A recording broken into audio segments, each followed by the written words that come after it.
Welcome to our December edition of the Fixed Income Outlook. This month's edition is called All Eyes on Debt.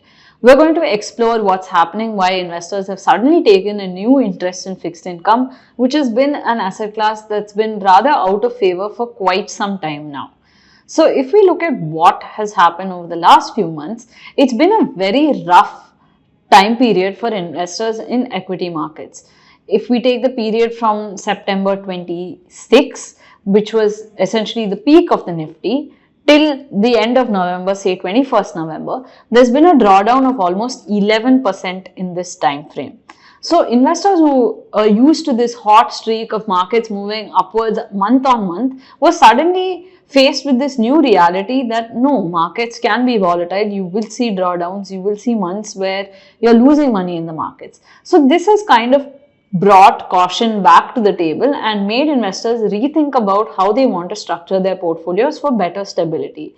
You're also seeing fund managers and the asset management industry also venture into this space of more stability and safety.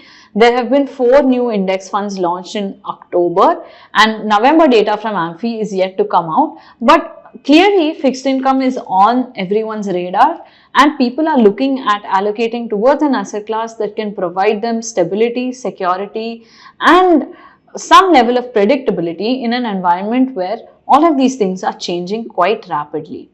All eyes are turning to debt because we've already seen some level of interest rate cuts come in from the US. Now with the new president-elect, the pace of rate cuts is expected to slow down. But back home, the RBI still has to announce what their monetary policy is going to look like for December.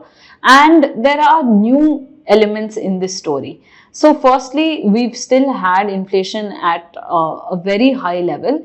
Yes, there is a certain base effect that has played out in higher inflation numbers, but until we rein in inflation, you're not actually going to see rate cuts occur.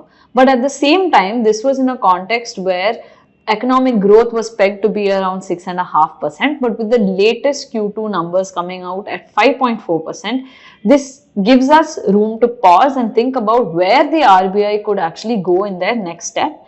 And you can join us on Twitter Spaces if you'd like to break down the monetary policy with us. So this leaves this debate of whether there's going to be a rate cut or not. But before the rate cut cycle begins and forward returns from debt actually reduce, there is a window of opportunity for investors to participate in this winning asset class, which can give you what you need in a year that's going to be volatile and unpredictable. Every month we publish an outlook on fixed income, and if you'd like to read what we've written, which is more detailed than what we've covered in this video, do check out our blog. The link is in the description below.